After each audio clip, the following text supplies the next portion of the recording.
तो students, welcome to filler form YouTube channel. Filler form YouTube channel पे आप सभी नेट एक्सपीरियंस का स्वागत है। आई होप सभी की प्रिपरेशन अच्छे से चल रही है।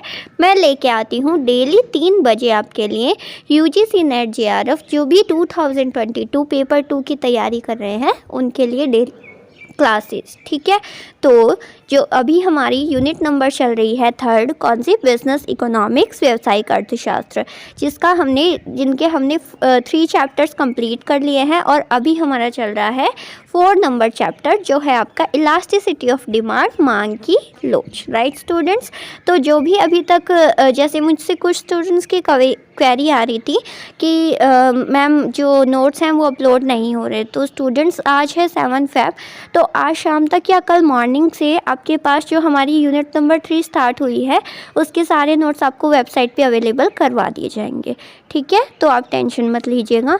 और साथ ही साथ पेपर 2 की ये सारी क्लासेस होती हैं इन सब्जेक्ट्स की, तो जो भी स्टूडेंट्स तैयारी करना चाहते हैं वो अपने टाइमिंग के अकॉर्डिंग क्लासेस ले सकते हैं। तो जैसे कि हम बात कर रहे थे कि हमारा चल रहा है चैप्टर नंबर 4, मांग की लोच। इससे पहले हमने डिमांड एनालिसिस, मांग को पूरा अच्छे से पढ़ लिया था और साथ ही साथ हमने जो ऑब्जेक्टिव्स है बिजनेस फर्म्स के और हमारा जो चैप्टर नंबर 1 है उसको अच्छे से पढ़ लिया है। तो लास्ट क्लास में हमने मांग की लोच के अंदर पढ़ा था, हमने लॉ ऑफ डिमांड अच्छे से पढ़ लिया। उसके बाद what is elasticity of demand हमने देख लिया, 5 टाइप के डिग्रीज क्या होती है। After that price elasticity of demand के बारे में बात कर ली। अब आपके आगे के जो 2 टाइप्स और बचे हैं इलास्टिसिटी के, लोच के, उनके बारे में आज हम यहाँ पे डिस्कस करेंगे और उसके बाद पूरे टॉपिक के क्या करेंगे, हम MCQs करेंगे। ठीक है, तो चलिए सबसे पहले शुरू करते हैं, हमारा आज का टॉपिक स्टार्ट करते हैं। कौन सा? इनकम इलास्टिसिटी ऑफ डिमांड, मांग की आय लोच। आइए जानते हैं। प्राइस इलास्टिसिटी में हमने क्या पढ़ा था कि अगर किसी कमोडिटी की प्राइस बढ़ती है या फिर घटती है तो उसका डिमांड पे क्या इम्पैक्ट पड़ता है, उसको हम जब एज अ फिगर हम ज्ञात कर पाते हैं परसेंटेज में, प्रोपोर्शन में, तो उसे हम बोलेंगे मांग की कीमत लोच। ऐसे ही अब हम बात करेंगे मांग की आय लोच की। Income elasticity of demand refers to the sensitivity of the quantity demanded for a certain good to a change in real income of consumers who buy this good। तो मांग की लोच ये बताती है कि ऐसे प्रोपोर्शन में ये बताती है कि किसी पर्टिकुलर ह्यूमन की किसी की इनकम में चेंज होने पे जो उसकी डिमांड पे क्या इम्पैक्ट पड़ता है और कितना इम्पैक्ट पड़ता है, ये कौन बताता है? आपका मांग की आय लोच बताती है। अगर मान लीजिए अगर किसी ह्यूमन की जो 10% इनकम क्या है, बढ़ रही है, ठीक है, तो उसकी डिमांड क्या होगी, कितनी बढ़ेगी, उसको कौन बताता है? मेज़र करके वो बताती है आपकी मांग की आय लोच। सबसे पहले तो मांग की आय किसी पर्टिकुलर कमोडिटी जो ह्यूमन है उसकी आय और कमोडिटी की डिमांड, उन दोनों में क्या रिलेशन होता है? मैम इनमें तो पॉजिटिव रिलेशन होता है कि जब इंसान की क्या होती है, कंज्यूमर की क्या होती है, आय बढ़ती है तो उसके साथ उसकी क्या बढ़ती है, डिमांड भी बढ़ती है ना। और आय घटती है तो डिमांड भी क्या होती है, कम होती है। इन दोनों में क्या होता है, पॉजिटिव रिलेशन होता है। याद करो हमने डिमांड एनालिसिस में पढ़ा था, मैंने अलग अलग गुड्स से भी बताया था। नॉर्मल गुड्स से आपके अलग होता है, लग्जरी गुड्स से अलग होता है ना, बताया था। स्पेशल गुड्स अलग होता है, उसका अलग इम्पैक्ट पड़ता है आय पे, है ना। तो जिन्होंने क्लासेस नहीं ली है वो पीछे जाके देख लेना, डिमांड एनालिसिस की जो क्लासेस हैं उनमें।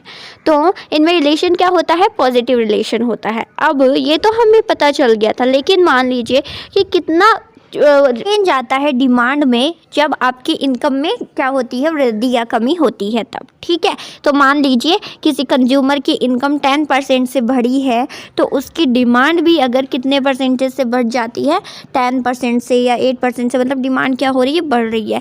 तो ये पता कौन लगाएगा कि कितनी कितनी इनकम बढ़ने पे कितनी डिमांड बढ़ रही है, कितनी इनकम घटने पे कितनी डिमांड घट रही है, ये ज्ञात कौन करता है? आपका मांग की आय लोच, इनकम इलास्टिसिटी ऑफ डिमांड।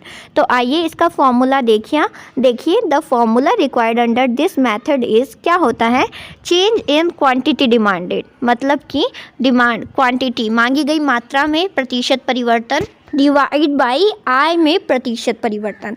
तो आइए इसकी गणना किस प्रकार करते हैं, delta Q upon delta Y। ठीक है। तो डेल्टा क्यू का क्या मतलब हो गया इस पे, चेंज इन क्वांटिटी डिमांडेड, कि कितना चेंज होता है डिमांड में, ठीक है। फिर चेंज इन इनकम, इनकम में कितना चेंज होता है। मान लीजिए किसी एक पर्टिकुलर कंज्यूमर की आय पहले थी 10,000, अब हो गई कितनी, उसकी हो गई 12,000। तो 12,000 2,000 क्या हुई है, बढ़ी है, तो वो क्या होगा डेल्टा वाई। ऐसे ही डेल्टा क्यू, तो अगर जब उसकी इनकम 10,000 थी तो डिमांड थी कितनी, डिमांड थी किसी भी, मान लीजिए मैगी की डिमांड थी कितनी थी, 3 पैकेट्स वो एक महीने में खाता था, ठीक है। और अब उसकी डिमांड कितनी हो गई, अब होगी उसकी 5, 3 से कितनी हो गई 5 हो गई, ठीक है। वो मैगी 5 मैगी की पैकेट अब लेके आता है, तो कितनी, पहले थी 3 अब हो गई 5, तो 2 यूनिट से क्या हो गई, उसकी डिमांड बढ़ गई। तो जब 2000 उसकी इनकम बढ़ी तो 2 उसकी क्या हो गई, डिमांड बढ़ गई। तो ये जो 2 आया है ये क्या हो गया आपकी डेल्टा क्यू, ठीक है। फिर मल्टीप्लाई y1 प्लस y2।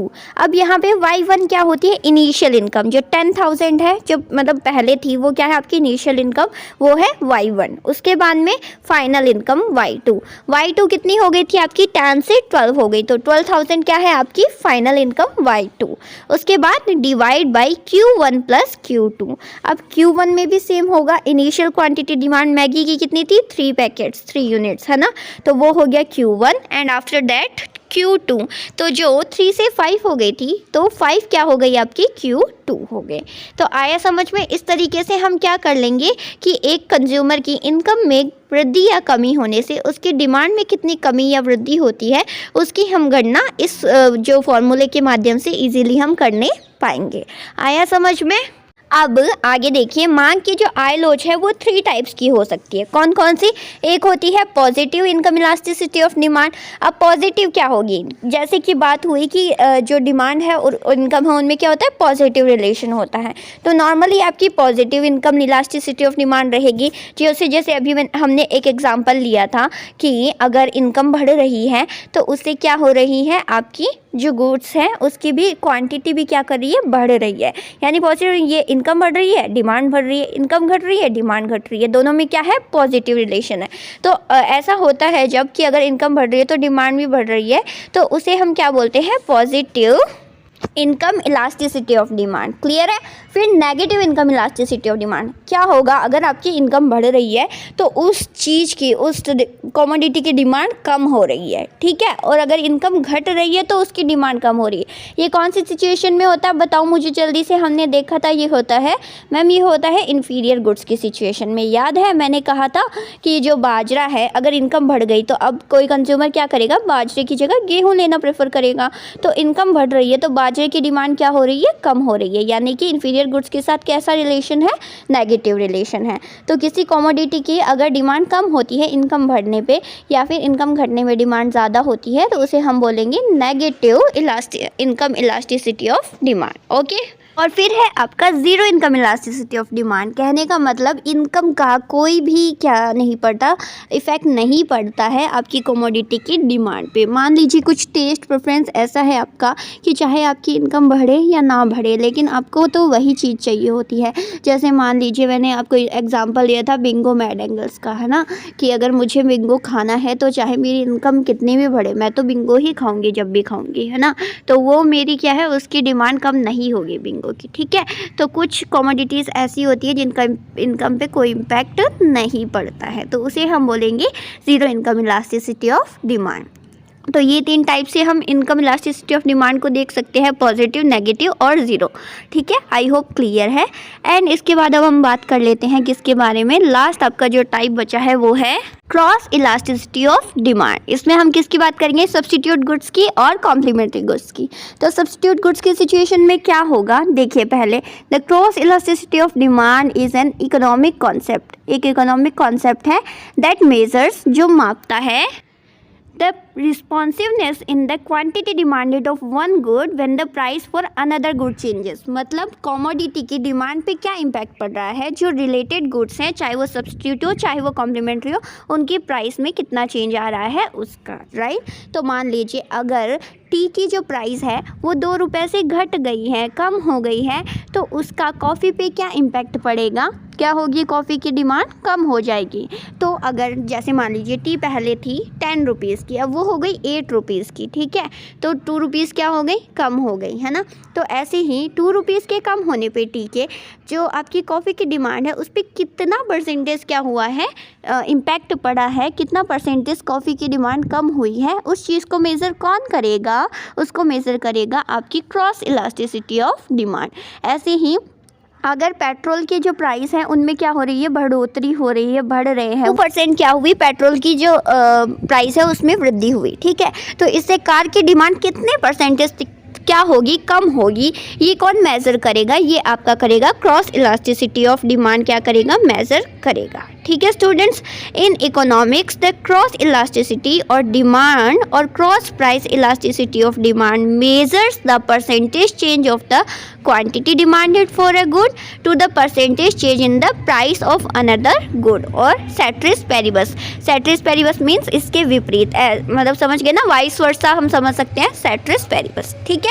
तो चलिए अब फॉर्मूले से कैसे कैलकुलेट करा जाएगा इसको, proportion change in quantity of x, यानी कि आपकी किसमें, कॉफ़ी की मात्रा में क्या परिवर्तन हो रहा है जब proportion change in price of Y, जब चाय की मात्रा में कितना चाय की प्राइस में कितना परिवर्तन हो रहा है, उससे कॉफ़ी की मात्रा में कितना उस मात्रा में कितना परिवर्तन हो रहा है, ठीक है। Proportion change in quantity of X divided by proportion change in price of Y, ठीक है स्टूडेंट्स। तो चलिए देखिए delta Q X, what is delta Q X, क्या होगा कि जब डिमांड, कॉफ़ी की डिमांड पहले 50 यूनिट्स थी पर डे के हिसाब से, लेकिन टी के प्राइस में क्या हुई, कमी हुई, जिससे जो कॉफ़ी की डिमांड है वो क्या हो गया, 40 यूनिट्स हो गई, तो 50 से कितनी हो गई, 40, जो 10 यूनिट्स का डिफरेंस आया वो क्या हो जाएगा, मात्रा में परिवर्तन, ठीक है, एक्स की मात्रा में परिवर्तन, कॉफ़ी की मात्रा में परिवर्तन, डेल्टा क्यू एक्स। फिर बात करते हैं divide by delta P Y.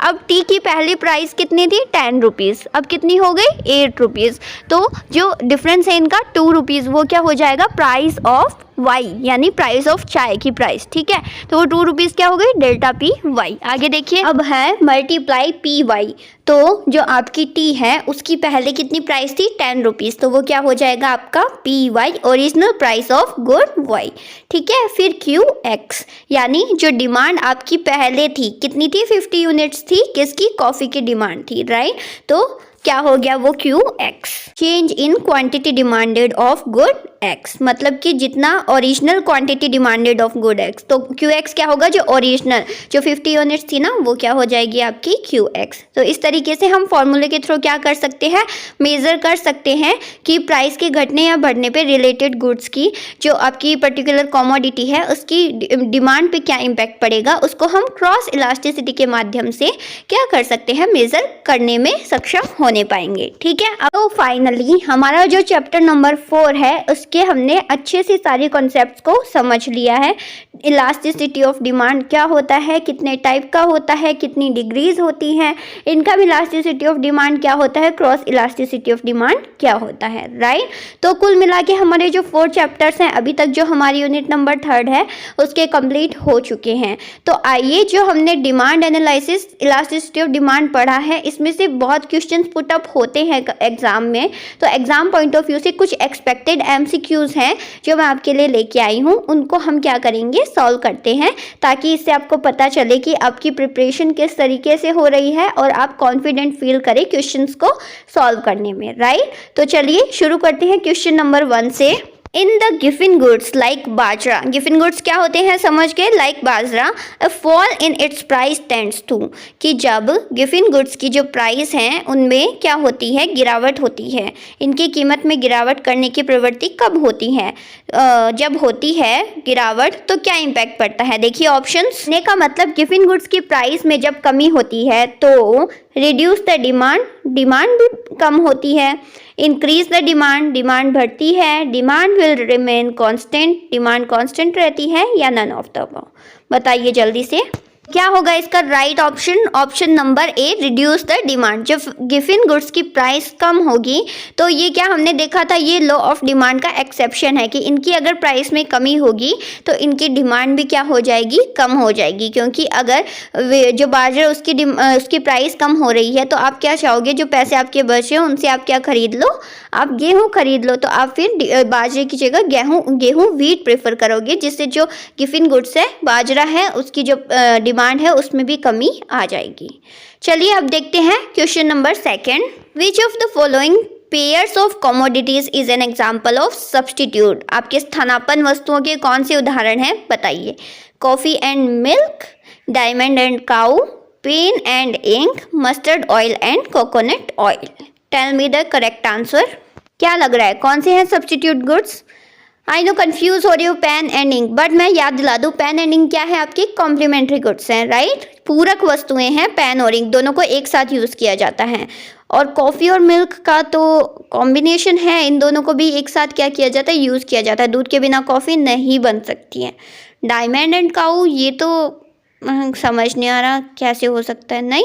तो क्या बचा आपका mustard oil and coconut oil. जी हाँ, ये सब्स्टिट्यूट है। कैसे, आपके पास अगर मस्टर्ड ऑयल अवेलेबल नहीं है तो आप कोकोनट ऑयल का भी यूज़ कर सकते हो, राइट। ये दोनों क्या है, आपस में सब्स्टिट्यूट है कि एक का यूज़ नहीं तो दूसरे का कर लेंगे, है ना। एक अवेलेबल नहीं तो दूसरा अवेलेबल है ऑयल, राइट। तो option D is correct, mustard oil and coconut oil. ठीक है, ध्यान रखिएगा थोड़ा। आगे बढ़ते हैं। Question 3, in a demand schedule पढ़ा था हमने, याद है, मांग अनुसूची, right. Quantity demand, quantity demand क्या होता है, चलिए देखते हैं। Varies directly with price, varies inversely with price, कीमत के साथ सीधे बदलता है, कीमत के विपरीत चलता है। वेरीज प्रोपोर्शनल विथ प्राइस, कीमत के अनुपात में बदलता रहता है, नन ऑफ द अबव। तो चलिए बताइए what is the correct answer of 8। Ma'am ये तो बहुत इजी क्वेश्चन लग रहा है, हमें तो पता है लॉ ऑफ डिमांड क्या होता है। डिमांड क्या होती है, प्राइस की क्या होती है, इन्वर्स होती है। तो जो आपकी मात्रा की मांग है, मतलब कि किसी कमोडिटी की जो डिमांड है वो प्राइस से क्या होती है, विपरीत होती है या नहीं। जब क्या हो, नॉर्मल वे में हम देखें तो कि जब प्राइस बढ़ता है तो डिमांड कम होती है, प्राइस घटता है तो डिमांड ज़्यादा होती है। यानी कि वेरीज इन्वर्सली विथ प्राइस, कीमत के विपरीत बदलता है, इन्वर्स कार्य करता है ना। तो आपका क्या होगा, option number B is correct in this question. चलिए आगे। क्वेश्चन नंबर 4, अ गुड, एक वस्तु whose demand by a consumer falls, जिसकी डिमांड क्या हो रही है, घट रही है उपभोक्ताओं द्वारा, with the rise in income of the consumer. मतलब अगर कंज्यूमर की इनकम बढ़ रही है तो कमोडिटी की डिमांड घट रही है। पर हमने तो पढ़ा था इनकम और जो ये है डिमांड, उसमें तो पॉजिटिव रिलेशन होता है। बट ऐसी कौन सी सिचुएशन है जिनमें ये रिलेशन क्या होता है, इस तरीके का होता है। तो नॉर्मल गुड्स में होता है, इन्फीरियर गुड्स में होता है, सब्स्टिट्यूट गुड्स में होता है, या कॉम्प्लीमेंट्री गुड्स में होता है। याद कीजिए। जी हाँ, समझ में तो आ रहा है मैम कि नॉर्मल गुड्स में तो नहीं होता है। जी हाँ, सीधा सीधा तो एक्सेप्शन है। गिवन गुड्स, इन्फीरियर गुड्स, ये क्या होते हैं, अपवाद होते हैं, राइट। तो इनकम में क्या होगा, अगर इनकम बढ़ेगी तो इन्फीरियर गुड्स, बाजरा, उसकी डिमांड में क्या आएगी, कमी आएगी। तो the option number B is correct. क्या होगा, inferior goods. I hope clear है।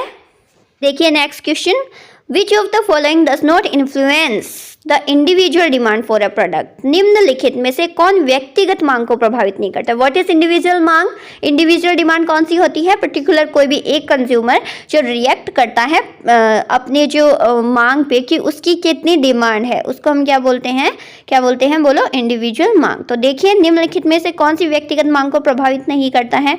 Price of product, price of cloth substitutes, state of production technology, change in climatic condition. सबसे पहले जब डिमांड स्टार्ट किया था तो फर्स्ट टॉपिक था ये आपका, मैंने फैक्टर्स बताए थे कि कौन कौन से फैक्टर्स इंपैक्ट करते हैं मांग को।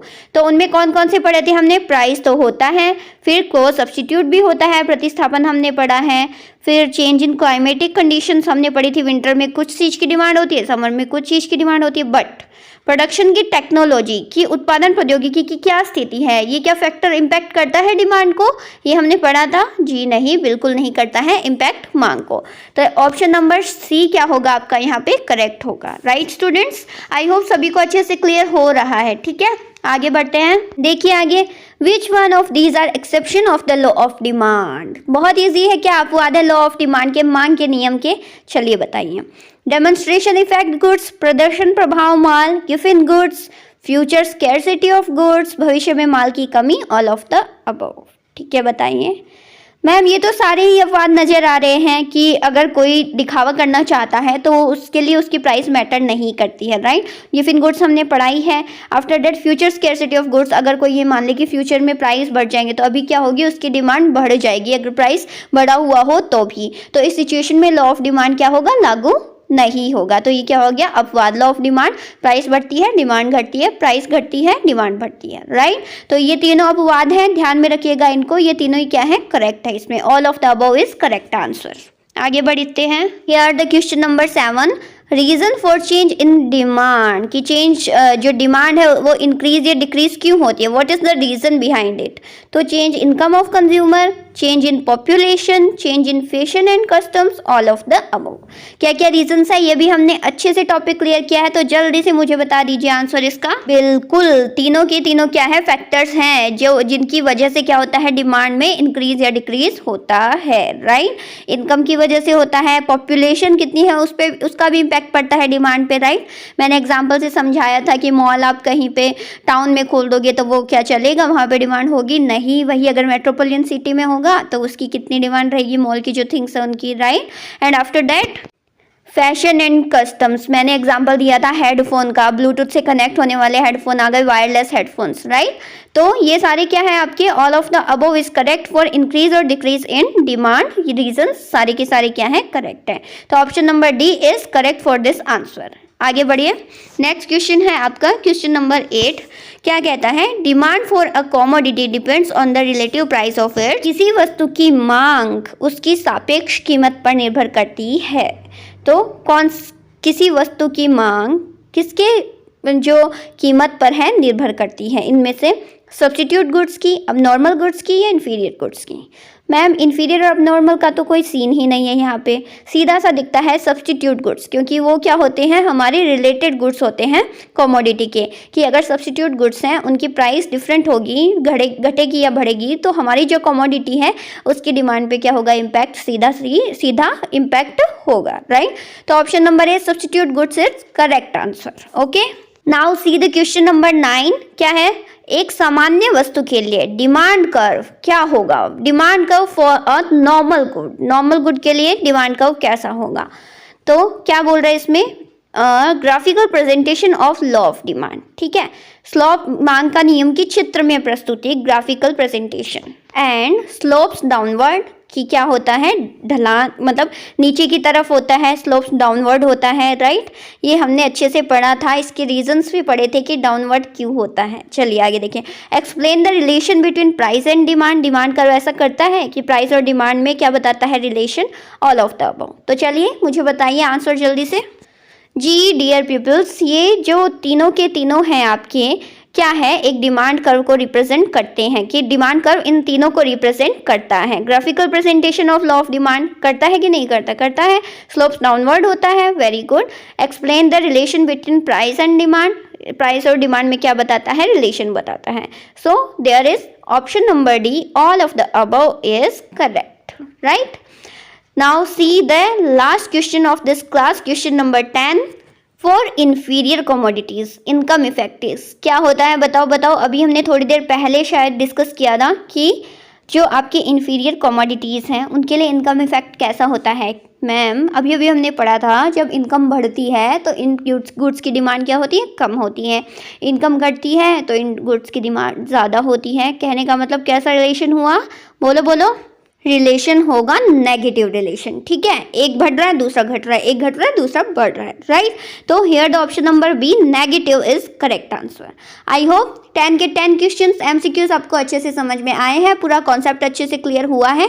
और भी क्या कीजिएगा, आप ज़्यादा से ज़्यादा प्रैक्टिस लगाइएगा, कॉन्सेप्ट को पढ़िएगा। जिन्होंने क्लास नहीं ली है, पहले डिमांड की इलास्टिसिटी को अच्छे से आप पढ़ लीजिए और फिर आप ये क्वेश्चन कीजिए, सभी के क्वेश्चंस अच्छे से सही होंगे। तो अभी मुझे सब स्कोर्स बताएंगे बताएंगे, कमेंट्स में बताएंगे कि कितने 10 में से कितने किसके सही हुए हैं। ठीक है, जिनके भी 10 आउट ऑफ 10 क्वेश्चन सही हुए हैं वो अपने आप को +2 कर लेना, 20 आपके नंबर्स बन रहे हैं। ओके स्टूडेंट्स, तो चलिए आज की क्लास में हमने अच्छे से कवर अप कर लिए हैं क्वेश्चंस को, एमसीक्यूज को, साथ ही साथ हमारे चैप्टर को कंप्लीट कर लिया है। अब कल की क्लास से हम करेंगे हमारा नया चैप्टर शुरू, जो है आपका कंज्यूमर्स इक्विलिब्रियम। ठीक है, यूटिलिटी अप्रोच को हम पढ़ेंगे। ओके स्टूडेंट्स, आज की क्लास में इतना ही। अगर वीडियो अच्छी लगी, अच्छे से कॉन्सेप्ट समझ में आया हो तो ज़रूर वीडियो को लाइक कर देना, चैनल को सब्सक्राइब कर लेना और बेल आइकन को प्रेस कर लेना, ताकि टाइम टू टाइम आपको नोटिफिकेशंस मिल जाए। जो भी लिंक्स आपको होती हैं, जो फिलर फॉर्म की ग्रुप्स हैं उनमें मिल जाती हैं। ये फिलर फॉर्म की वेबसाइट पे सब नोट्स आपको अवेलेबल हो जाएंगे, एंड ये सोशल साइट्स हैं, इन पर जाके आप अप्रोच कर सकते हैं। Okay students, bye, take care, अच्छे से प्रिपरेशन करते रहिए।